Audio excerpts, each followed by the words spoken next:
So Senator McCarthy is out. Matt Gaetz forced a vote. He did what the squad refused to do, which what we talked about 3 years ago now, 2020.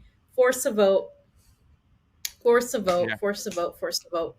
And they didn't do it. They said it was impossible, that this would never happen. Guess what? It happened. All of us who said this were vindicated. But of course, it came from the Republicans. Why? Because the Republicans, when they want something, before they made John Boehner cry, this time they got McCarthy out. This is a historic thing. This has never happened, where the Speaker of the House was pushed out this way. What? Pam, it was only 8 Republicans, excuse me, that switched over. The majority of the Republicans wanted McCarthy in there, and in that congressional session before that vote, it was disgusting. It was like the Democrats, the way they kissed Papa Bear's ass, Mama Bear's ass. They were doing the same thing to McCarthy. He shows up at our weddings. He shows up at this and that. Like, who cares about him? You know, Matt Gaetz has been able to sit there and take his speech and turn it like he's standing up for the American people. That the people are disgusted with Congress. They have a 20-something% approval rating. They want things to change. And Matt Gaetz wasn't afraid for the short-term goals, right? Because he was going to lose friends that way, get people pushed back against him with his own party. He didn't care. He actually showed an example of what a small squad could do. Pretty funny. Let's play the video we have here. The squad goals. Let's get this video ready. But before I do, fam, let me just tell you some of the things in which Matt Gaetz was saying that we need to bring McCarthy to compliance with. And there are certain things on this list. There are 2 things on this list I have here that are very important, and the reasons why he brought it up for a vote to vacate the seat.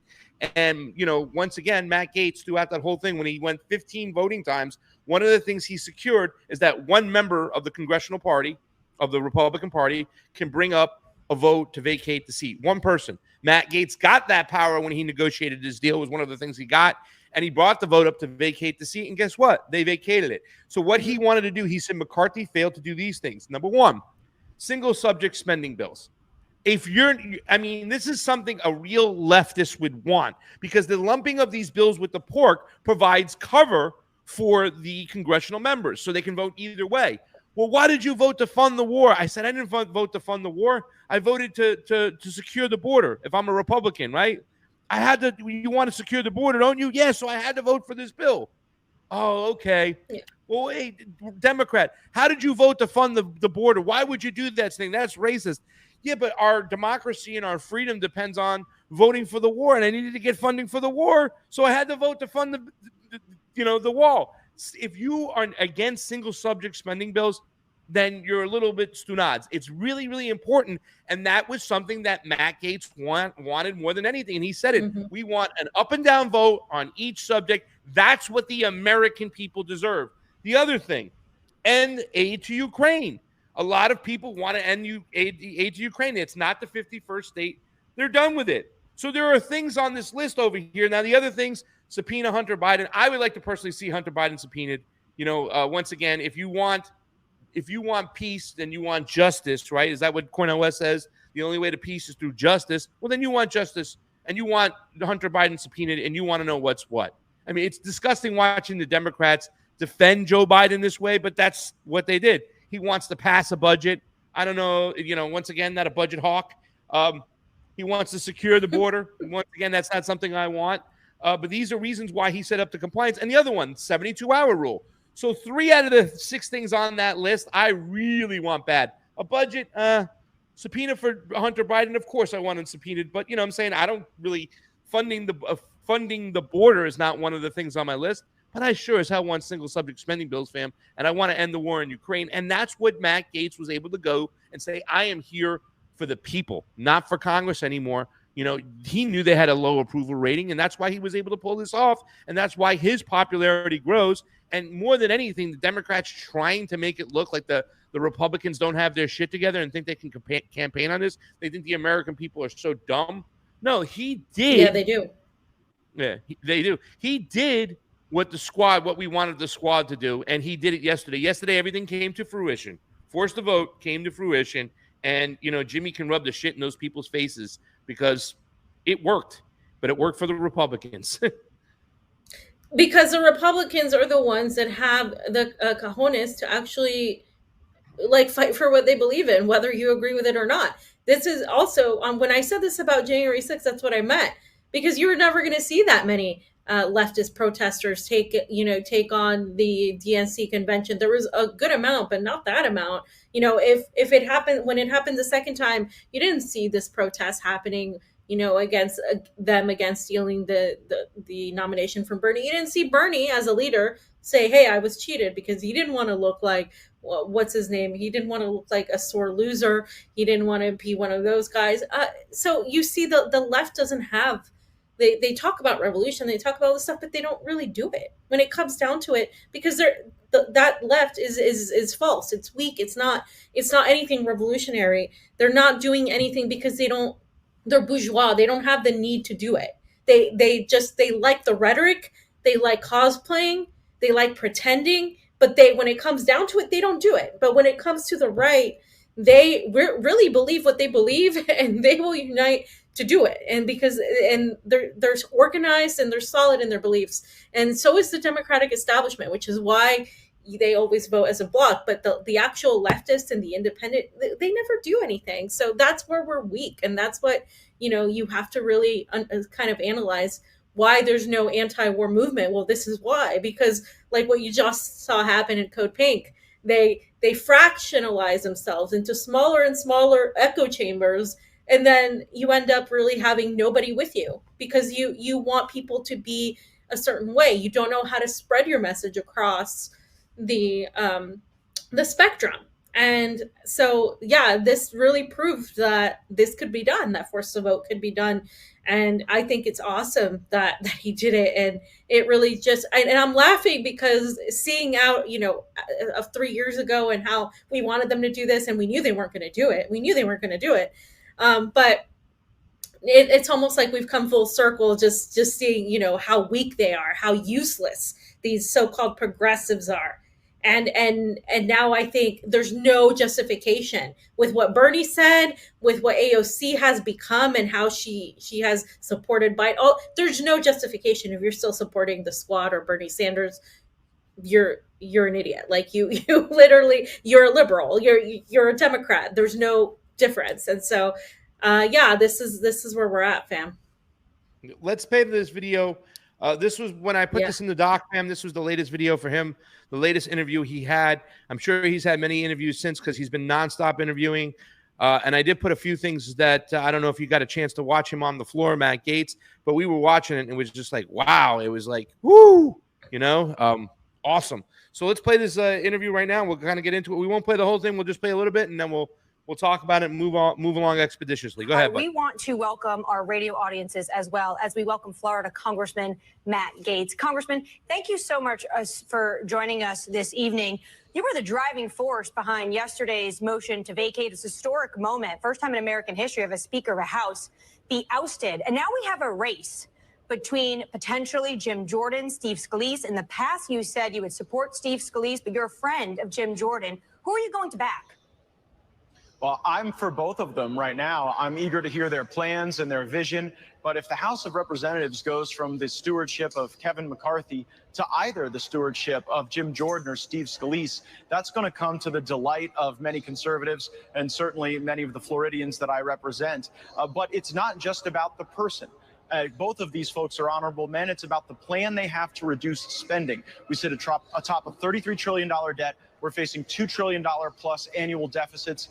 And I am worried about global de-dollarization. I see what's going on in the African Union, where more of those countries are using local currency when they're selling. So once again, he's the only one talking about de-dollarization. I know, once again, it's the spending. I wish he would list more about how that spending is spent, right? How that money is going, because there are areas in which I would like to see the spending stop. A lot of the money that we spend goes to the top 1%. So even though he's not hitting those notes and what we're spending it on and just acting like, oh, we can't spend money on ourselves. And I know as a leftist for many years, we would hate this rhetoric, because we were like, okay, we don't mind the spending. We just wish we would spend it on us, the things that we need. Spend it on education, spend it on healthcare, spend it on infrastructure, and real infrastructure. Get some fucking speed trains over here, high bullet trains. I'm sorry for cursing so much. But, yeah, spend it properly. So, I mean, I'm once again not a spending hawk, not a, you know what I'm saying? I'm not going to be like, oh my God, why are you spending so much money? I wish he would hit the notes on how we're misspending it.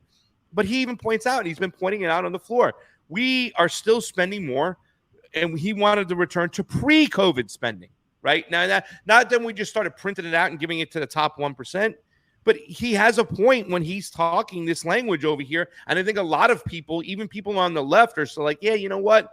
The spending by the United States government, they're spending it on the wrong thing. So if we got to cut it and make a budget, we should do that. You know what I'm saying? You have any thoughts on that, fam? No, yeah, I mean, I agree. I mean, I wish, the thing is, Republicans always want to cut spending, but they don't want to spend on the good things. But again, he is talking about de-dollarization.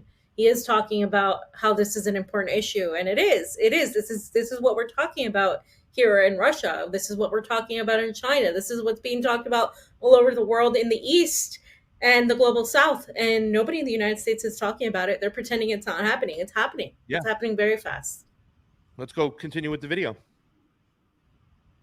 Natural resources. I look to a lot of the Gulf monarchies and energy producers in the Middle East that are moving away from the dollar and toward the yuan. Matter of fact, the United Arab Emirates, Saudi Arabia, and Iran just in August joined the Brics system, the Brazil, Russia, India, China, South Africa system, to de-dollarize. That with the latest Reuters survey showing that economic analysts now believe that in 2024, you're really going to see a cooling off of the dollar. So I believe we have to have governance and a plan. A lot of critics, sir, do say, though, an expansion of Brics, though, means it actually dilutes it. They cannot coalesce around anything, and that actually helps the fact that the dollar remain the primacy currency on the global stage.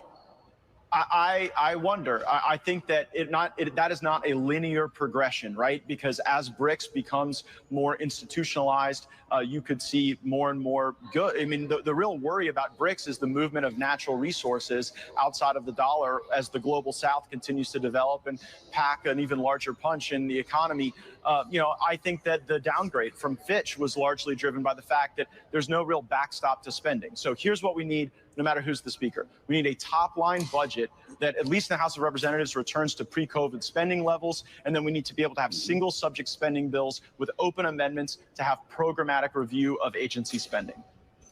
Well, Congressman, let's talk a little bit about what just happened. Nobody's ever done this before. It was history-making yesterday, the ouster of the speaker. We're told that you are the least popular man in the House of Representatives, or at least to the Republican conference. In fact, just yesterday, your Republican colleague from New York, Mike Lawler, suggested violence against you in an interview right around this time yesterday. I'd love for you to hear what he said and have you respond. Here's Mr. Lawler. The only thing that I would have done differently is flung it in the direction of one person. Look, he absolutely epitomized the frustrations of the conference and the American people. Was that person from Florida you're suggesting? Oh, yeah, I would have hit him square between the eyes. He was going to hit you square between the eyes with the speaker's gavel.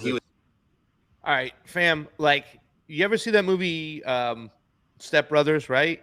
When they go, do we just become best friends? I'm like, is Matt Gaetz my favorite congressman right now? I mean, it's like, if you were pushing it back against the norms of the establishment, this shows you one thing too as well. The majority of Republicans are out of touch from the American people as well. They went along with this whole thing. They were more interested in kissing McCarthy's ass, their boss's ass, than they were working for the people who elected them, who selected them. You know what I'm saying? It's ridiculous. So the fact that he is coming with this rhetoric right now, Matt Gaetz, and that is not afraid to go against his whole party, it's just, to me, awesome. It's awesome. And I don't care, Matt Gaetz. I don't agree with him on a lot of issues. Obviously, he goes on Bannon a lot. He's pretty anti-China. He's not Bannon bad, but he's not great on China. He kind of looks at China as well. But aside from that, and that's one of my biggest issues too as well, I'm always pushing back against that. But this is awesome. The fact that somebody is pushing back against the friggin' establishment. It was supposed to be AOC bringing down the House. Instead, it's Matt Gaetz bringing down the House. And he's barely doing it. I mean, the things he's saying are not in any way, shape, or form revolutionary. They're basic. It's really like milquetoast things, like single, issue type of spending bills. Okay, he's talking about de-dollarization. They should all be talking about that. And he's even coming at it from the sense of how it's going to hurt the US. I look at it from the sense, well, this is good for the rest of the world that we have been screwing for the past century. I'm glad that they are coming along and developing. I look at it from a different perspective because my ideology differs from Gaetz, but I can appreciate that he's at least mentioning it and he's at least willing to talk about it. And I don't think it's a bad thing. I think development in the rest of the world is a multipolar world. That's going to allow the rest of the world to really have more say in their affairs, to keep their resources to themselves. It doesn't have to be a bad thing for America. It's only a bad thing for America because we have a different type of policy that only wants to take and not give, and we don't produce anything. So that's why it's bad for us. It doesn't have to be, and that can change. But the fact that he is talking about this sort of thing, and then he is, pushing back against the funding of Ukraine, and talking about these single issue bills, is more than what anybody else is doing in the progressive brand. Yeah. More than anybody's doing in Congress together. There's a few people that went along with him, and that's great. And then the Democrats didn't do that because they liked what Matt Gaetz was bringing to the table. The Democrats did it because they thought more than anything, and they still think, and maybe it does. Maybe it looks on to the normies. Maybe it looks the Republicans look confused, not together, incapable of running government. Maybe they're gonna try to spin that, and that's why they all voted to oust the speaker, because they wanted to have more chaos, because it gets the attention off them and the lack of things they get done and puts the attention on the Republicans. Let's go to the next clip, because that's enough of this one. I don't want to hear about throwing in whatnot. I want to show Fee some of the stuff he said on the floor, because when he was on the floor, the Republicans didn't even let him use one of the three podiums on the Republican side. They made him go to the Democrat side, and he didn't care. He's like, and he said these things. It's like they set him up. He goes, I tried to get one of the podiums over there. Watch this what's going on right now. This is a great speech right here. This is pretty awesome. This is him on the floor the other day. Voting against Kevin McCarthy is chaos. I think $33 trillion in debt is chaos. I think that facing a $2.2 trillion annual deficit is chaos. I think that not passing single subject spending bills is chaos. I think the fact that we have been governed in this country since the mid-90s by continuing resolution and omnibus is chaos. And the way to liberate ourselves from that is a series of reforms to this body. And to keep promises. I just want to know who was the old white guy behind him, scowling and pretending to be asleep at the same time. Good.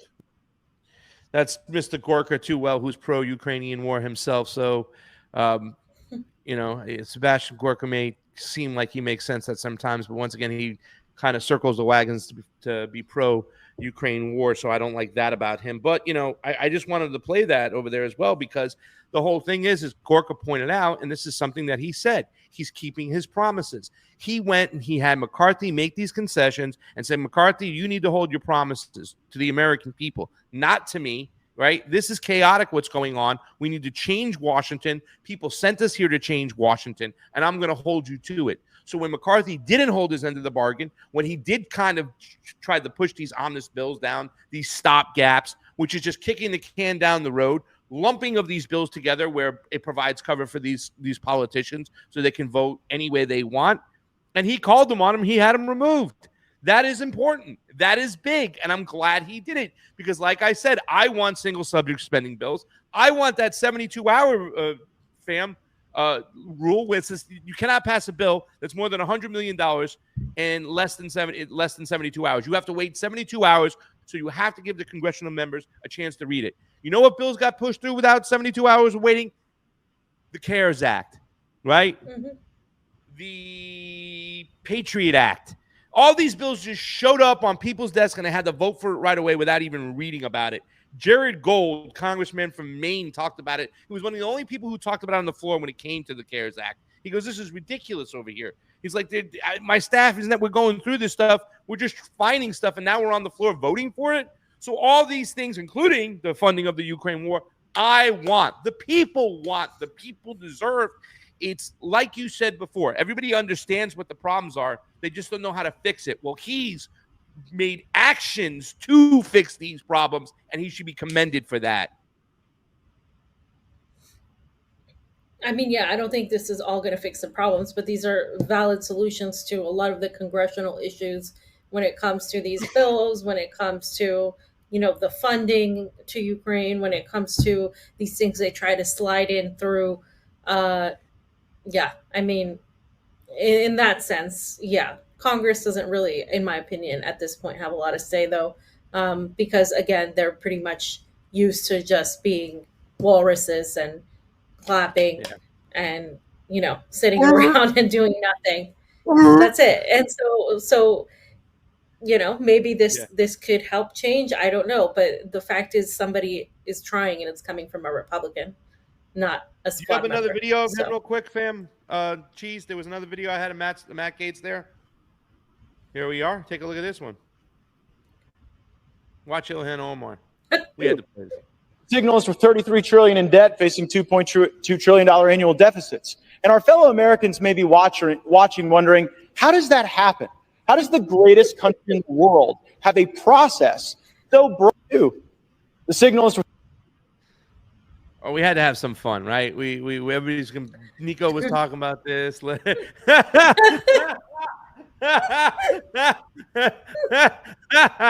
Fam, the radical right and the radical left, which is also bullshit too as well. There's nothing radical about the squad. They're not radical leftists. They're just Democrats. They're establishment Democrats. Yeah. And let me tell you something. He's a populist right. He's not a radical right. He's not a far right person. Making you have common sense solutions that the majority of people, even the normies, if you explain to them what it was, they would be for it. It's a basic, simple thing. Single subject spending bills, defund the war. Let's give 72 hours to read a bill. Are you down for that? They would raise their hand and go, yeah, that makes common sense. And that's what we need. We've been talking about these single subject spending bills for quite some time. And if you are a true leftist, then you want that done. You want single subject spending bills because then they can't slip stuff through and give money for war, right? When they passed the budget, they left little nuggets in there, little pork there that they can continue to fund the war. So they were making it look like, oh, look what we're defunding Washington, we're defunding the machine, but you allowed yourself to continuously fund war, and that's ridiculous. Yeah, right, I mean, it's historic. But gonna get me a Matt Gaetz t-shirt. Oh God, stop. You don't have to be that cringe. I'm not. Get any politician's t-shirt at this point is just dumb.